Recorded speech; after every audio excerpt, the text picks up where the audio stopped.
So today I'd like to welcome Emma and Todd Atkin from T.A.P.S to this business spotlight interview series. And so welcome, and maybe if we just start, tell us a little bit about your business, what you do and how long you've been doing it for. Cool. Thank you very much for having us. We really appreciate it. So our business is T.A.P.S Air Plumbing and Air Conditioning. We do plumbing, we do air conditioning. We've got residential customers and commercial customers. We've been in business in the Albury-Wodonga area now for 5.5 years. Fantastic. And so did you start the business or did you buy into the business? No, we started it from scratch. It was a crazy idea around the dining table one night, and yeah, we've grown from there, from that idea. Fantastic. And so in terms of your journey from when you first started the business to now, what would you say has been the biggest challenge you actually faced in starting the business? I'm going to let you answer that one. Probably backing ourselves. I knew I could do the work. Yes. And I knew Emma could do the business side of it, but just having the guts to go out there and say, let's do it, and to actually do it was probably the biggest challenge. Yes, yeah. And how did you work yourself through that, Todd? Literally worked through it. Just keep working. You don't really think. It's sort of, yeah. You worry about the business, but yeah, it's just keep working and putting in. Yeah. So yeah, one of the key challenges with starting up a new business is where do you find your clients? Where do you find your customers from? So what was the process that you went through in those initial stages to find those customers that would enable the business to grow? Initially, a lot of it was through friends and family. They knew I was a plumber, knew what I did, and we're doing a reno, or we're doing this. Can you come and help? Can you price this? And then, hang on, we've got a friend that's also doing a bathroom. Can you have a look at that? And it grew through word of mouth, really, and a bit of advertising. Yeah. But most of it was word of mouth. Right. We very early on in the piece, though, put together a Facebook page. And sort of showed photos of the jobs that we'd done and that sort of thing. And that helped grow the business. Once we developed a logo and plastered that all over the vehicles, that really helped as well. And just setting up a few sort of campaigns, like a pre-summer winter campaign that we would advertise really quite aggressively. Yep. And then that would get us into people's homes and they would then become repeat customers. So it sort of snowballed from there. Right. And Emma, in terms of the advertising that you did, what type of advertising did you engage in? So right at the very beginning, we started with the yellow pages. And probably took us about 12 months, but we realized that was getting us nowhere. Right. The Facebook page really took off. We did some Facebook paid ads, some boosting of the pages, and worked out what was working with that. Yes. We joined a few of the local pages, the Badura community page, that sort of thing, and shared our ads with them, and that helped grow. We had little postcards made up. Yes. Yep. Somebody's house to do an evap cooler service. The boys would then postcard drop 3 houses either side of that house. Lovely. And that worked really well. We put together an email list of all of our customers and email them prior to the start of each campaign. Sort of click here to book your service, and that worked really. Just tried all sorts of different things. We moved into Google ads probably the last 2 years. They worked as well. Yep. So yeah. So yeah, no, fantastic. So if we think about the pandemic, what impact did that have on your business? And what are one or two actions that you've actually taken that you're going to keep, things that you've done differently than prior to the pandemic? So the pandemic just about killed in the very beginning. Just from the point of view of the first lockdown, and it's really hard to change a plumbing business. It's not like you can work from home. It's not like you can diversify your business like a restaurant can, where you're not providing sit-down service anymore, you're providing takeaway service. So the first lockdown, when everybody panicked and wouldn't let anybody into their home, business dried up. Right, yep. And that was tough to get through. And then people sort of settled down, and, we implemented masks and COVID plans and sanitizer, and we promoted all of that, asked all the questions before we went into people's homes, and everything settled down a bit. We were considered essential workers for the first couple of lockdowns, so we could continue working, which was great. We got through that. How many lockdowns did we have? So many. Towards the last few, they changed all the rules and regulations, and we were no longer considered essential workers. Right. Only going to somebody's home if it was emergency work. They shut down the commercial sites. And so all of a sudden, again, we were faced with a very real prospect of the business drying up. And throw into that, we're on the border here. We're right on the Murray River. So to get over the border was anything from half an hour to an hour and a half, depending on the time of day. Yes. So, yep. And all our suppliers are on the other side of the border. So you either had to make sure you did a run early in the morning and hope that you got it right, or you'd be sitting there for half your day. You'd lose so much time. It wasn't funny. And the same coming back. And the problem with that was you couldn't charge the customer for the time that you were sitting in the lockdown. Yeah. So it sort of made it. We got to a point where we had to say to customers, look, we can come and do it, but it's going to cost you this. Yes. Most customers, unless they were desperate, would say, yeah, no, we understand, because they live on the border too. They understand the crossing. No, that's all right. Thanks very much. Thanks for your help. Yeah. Sort of wait. So yeah. So if you think back and look back at those challenging times, what are one or two things or changes that you might have made then are you still maintaining today, which is enhancing the business even more? I don't. nothing really. Yeah. Right. Yep. We couldn't really diversify. All we could do is put jobs on hold or that sort of thing. Like, we're still doing the hand sanitizing. We're probably more germ phobic, but then again, I think most of the population is. Yes. And, we're very careful about that sort of thing. If anybody's got a cough or a sniffle, they go home, that sort of thing. But in terms of changes that we put in place to enhance the business, I'm not sure that the pandemic affected us that way. Right. Okay. Fantastic. So, on your journey in business, what's been the biggest learning that either of you have actually had? I can do what I think I can do. I've learned to back myself realistically. Yes. I've known that I'm good at what I do.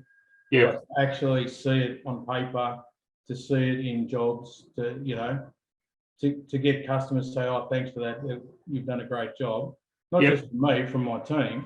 But yeah, I can do it. Yeah. And how important has it been for you, Todd, to come to that realization?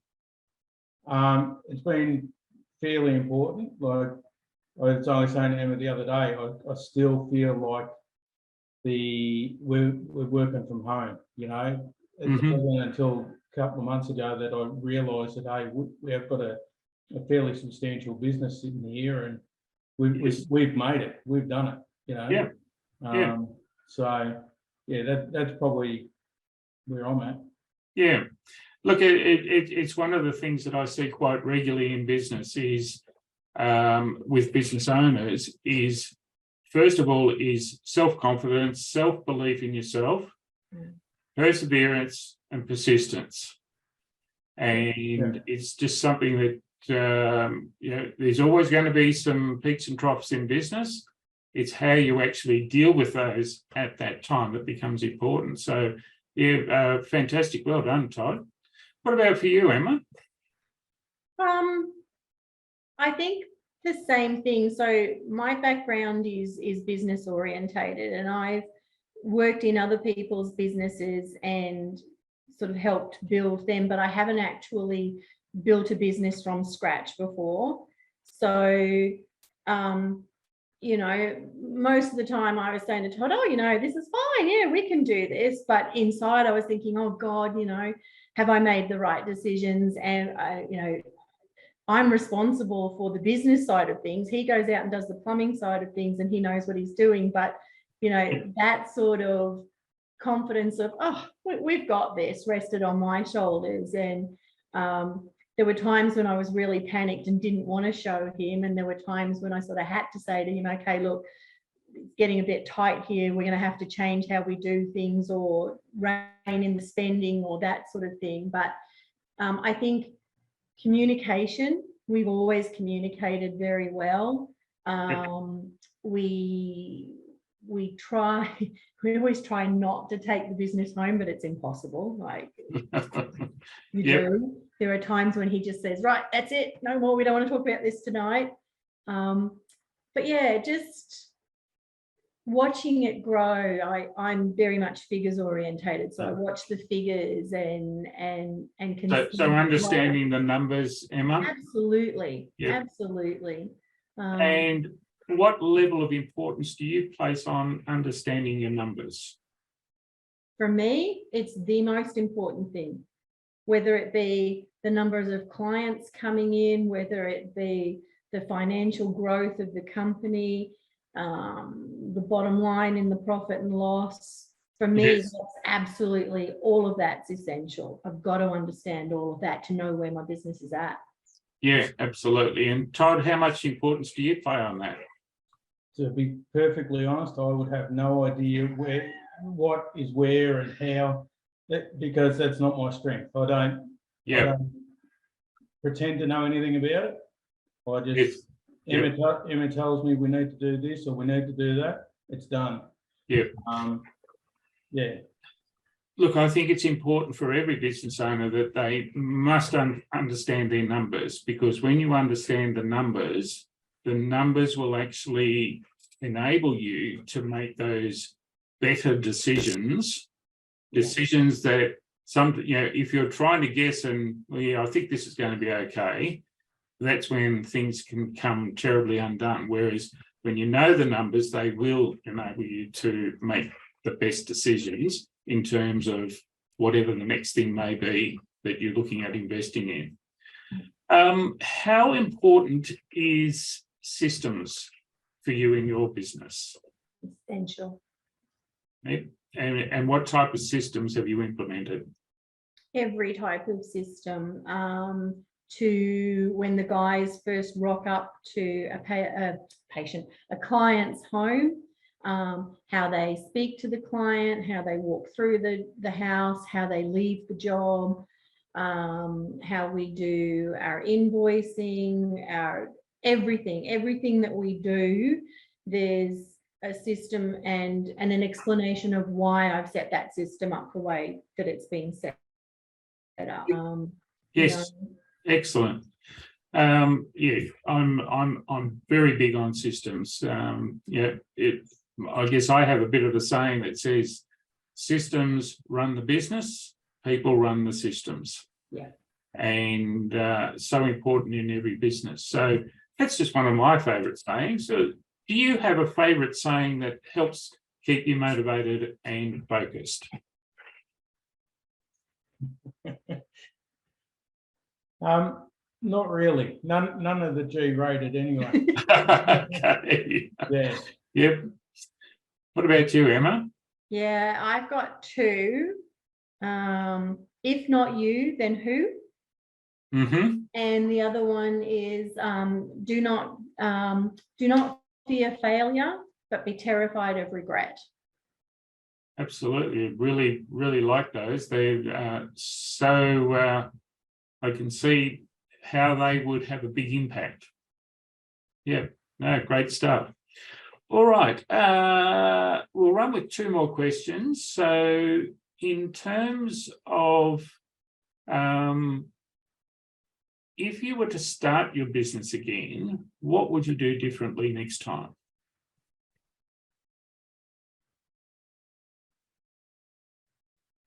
I don't know. I've never really thought about it. It's like everything we've done for a reason. Yes. Whether it's been a change in situation or whether that's how we've decided that's how we're going to start it. Yep. I don't think we'd change anything, because what we can control, we have control, and what we can't, well, nobody can. So Yeah. you just go with the flow. Yeah. Okay. No, that's great, because I'm getting the perception that when you first started your business, you actually came in with some quite specific ideas. Would that be correct, Emma? Yeah, and I think again, having had the background of working in other businesses, I knew what I wanted. I knew how I wanted to set the company up.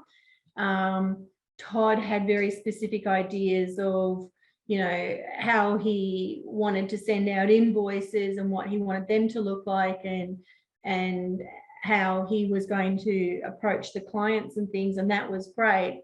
And I was more, okay, well, I want, you know, this particular program that I want us to work with, and I want to be able to have this particular social media channel. And so between the 2 of us, we sort of brought those together, and it seems to have worked so far. So yeah, fantastic. That's great. So what does the future look like for you and T.A.P.S, and what do you see as being the main challenges in moving forward, or even to get yourselves to the next level? Yeah, our future at the moment in the last week has gone crazy. There's so many, we've got so many options being thrown at us to grow. But we've just got to, I've always been, I don't want to grow too big. Yes. This business for me was a lifestyle change. I didn't want to be working 100 hours a week, and you know, but our business has the opportunity now to grow, and we've just got to control it the way we want it to grow. Yep. So that's from my point of view. Emma will tell you she wants 100 employees, and, you know, 10 people in the office. But yeah, I never want to get to that. I don't want to get to that, but my vision is getting him off the tools. Right. Yep. I would like to set it up in such a way that, you know, when we first started, if we went on holiday, we closed the door for a week. Yes. I would like to be able to us go on a holiday and the business keep working, and us not have to be answering the phone all the time or panicking about it. You know, I'd love somebody in the office who can do my job. I'd love someone who Todd can just be on the end of the phone going, oh yeah, mate, this is what you have to do, rather than him have to be on the roof all the time doing it himself. So, you know, residual income, business progression, that's how I see it. I don't want, you know, 50 trucks lined up in the backyard and a whole bunch of people tromping through, regardless of what he thinks. But there's like a middle ground there that we want to find. Yes. Yeah.